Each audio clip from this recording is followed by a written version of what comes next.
La paradoja de la positividad. Supongamos que, tras una exhaustiva revisión, nuestro médico nos da la mala noticia de que padecemos un grave problema de salud que nos afectará de diferentes maneras. Su avance implacable irá deteriorando nuestra capacidad para ver, oír y pensar con claridad. Comer dejará de ser un placer debido a una combinación de pérdida progresiva del sentido del gusto y de problemas digestivos que restringirán nuestra dieta a unos alimentos en su mayoría insípidos. Tendremos que dejar de practicar nuestras actividades favoritas porque perderemos fuerza y energía hasta el punto de que no podremos conducir ni caminar por nosotros mismos. Además, cada vez seremos más vulnerables a muchas otras enfermedades y riesgos, como dolencias cardíacas, infartos, arterioesclerosis, neumonía, artritis y diabetes. No hace falta ser médico para identificar esta enfermedad progresiva. Es el proceso que conlleva a hacerse viejo. Las consecuencias indeseables del envejecimiento pueden variar de unas personas a otras, pero, por lo general, los ancianos experimentan una significativa merma de su capacidad física y mental. Sin embargo, no permiten que ese declive mine su felicidad. De hecho, y aquí está la paradoja, la vejez produce el resultado contrario. Las personas ancianas se sienten más felices que cuando eran más jóvenes, fuertes y sanas. La existencia de esta paradoja ha intrigado durante décadas a los científicos que investigan sobre nuestra esperanza de vida. Después de considerar varias posibilidades, un grupo de investigadores, dirigidos por la psicóloga Laura Carstensen, dio con una respuesta sorprendente. A la hora de lidiar con todos los aspectos negativos que hay en sus vidas, las personas mayores deciden que no tienen tiempo para ellos, literalmente. A cierta edad se llega a desear un estado de contención emocional para los años que restan, y se dan pasos deliberados en esa dirección, algo que se logra dominando la geografía de la autoinfluencia. Las personas mayores acuden con más frecuencia y de manera más plena a lugares, situados dentro y fuera de sí mismas, asociados con experiencias personales que les levantan el ánimo. En mayor medida que los individuos más jóvenes reviven recuerdos positivos, tienen pensamientos agradables, localizan y retienen información favorable, buscan y miran rostros felices y se centran en las ventajas de los productos que consumen. Debemos tener en cuenta, además, que se encaminan hacia estos parajes soleados mediante una maniobra mental muy efectiva que ya hemos encontrado antes. Centran su atención en estos elementos. De hecho, los ancianos que poseen mayor habilidad para gestionar su atención, aquellos capaces de orientarla hacia contenidos positivos y de fijarla en ellos, son los que muestran un mejor humor. Por el contrario, aquellos con menor capacidad no pueden usar un férreo control atencional para evadirse de sus tribulaciones. Estos últimos son los que experimentan un deterioro del humor a medida que envejecen. Apuesto a que son también los responsables del erróneo estereotipo del viejo irascible y gruñón, porque los cascarrabias se hacen notar más que el resto. Una vez le pregunté a la profesora Carstensen cómo se le ocurrió la hipótesis de que la elección de muchas personas ancianas era concentrarse en los aspectos positivos de la vida durante los años que les quedaban. Me contó que en cierta ocasión había entrevistado a 2 hermanas que vivían en una residencia de ancianos y que les había preguntado cómo lidiaban con ciertos acontecimientos negativos, como, por ejemplo, las enfermedades y los fallecimientos que veían a su alrededor con regularidad. Ambas respondieron al unísono: «Oh, no tenemos tiempo para andar preocupándonos por esas cosas».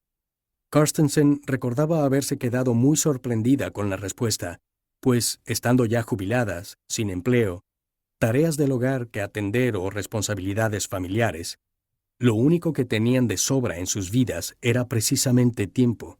Luego, Carstensen tuvo la intuición que la convertiría en una figura tan influyente en el campo de estudio de la esperanza de vida y las motivaciones vitales. Se dio cuenta de que el tiempo al que hacían alusión las hermanas no era aquel del que disponían cada día, sino el que les quedaba por vivir.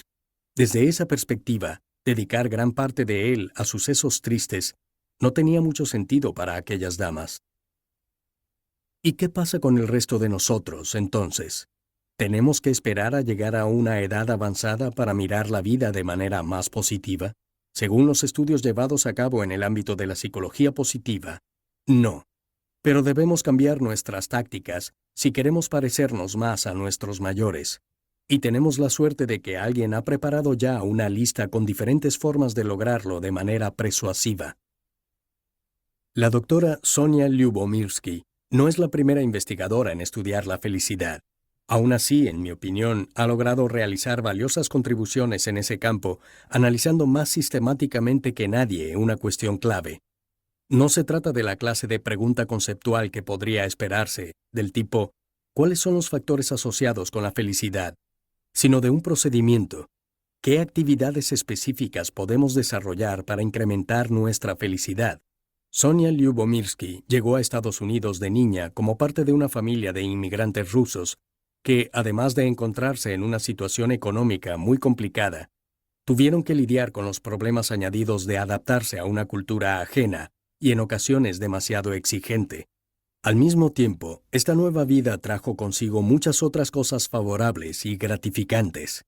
Al mirar hacia atrás y recordar aquellos días, Lyubomirsky se preguntó qué acciones podían haber llevado a cabo los miembros de su familia para neutralizar las emociones desalentadoras en favor de las positivas.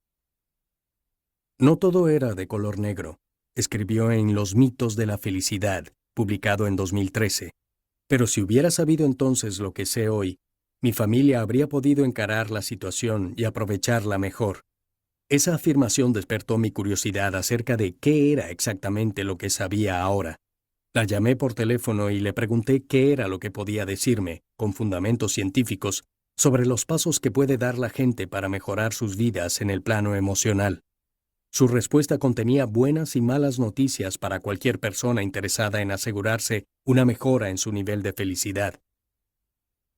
Por una parte, determinó una serie de actividades accesibles que incrementan de manera fiable la felicidad personal.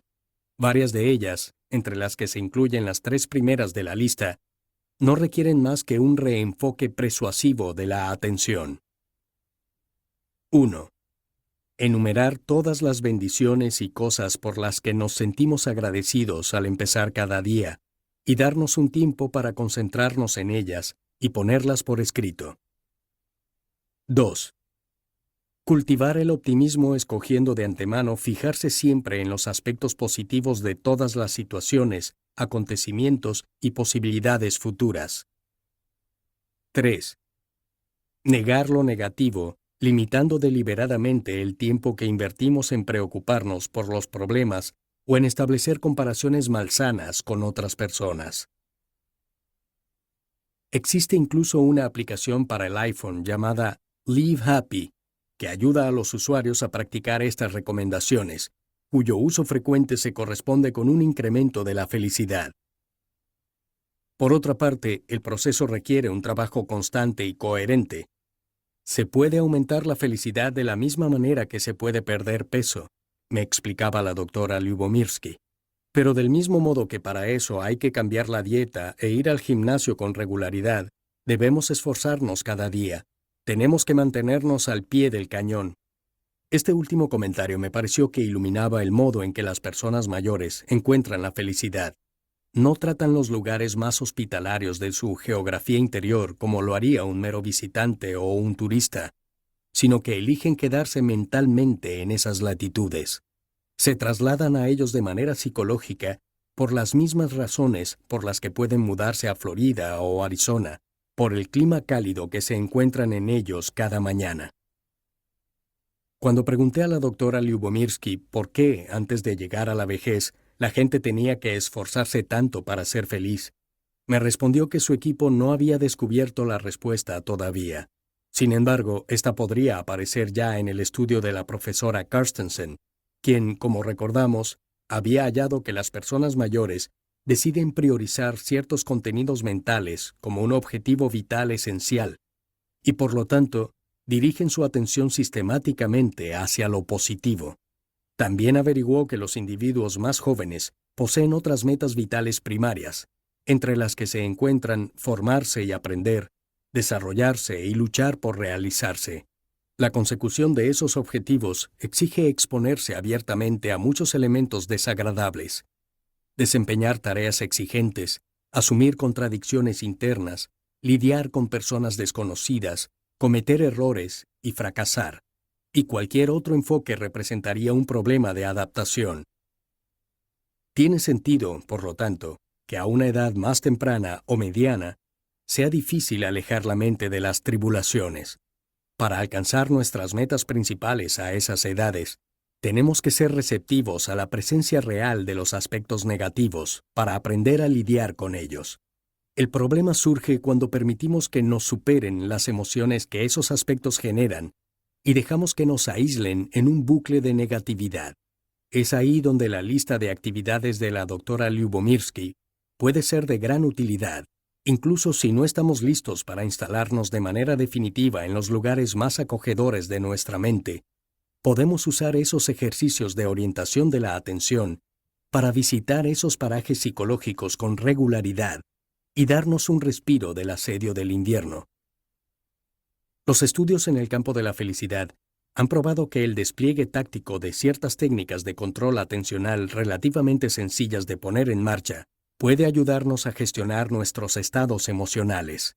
¿Podemos emplear métodos similares para controlar otros estados deseables, como aquellos que competen a los logros personales y el éxito profesional?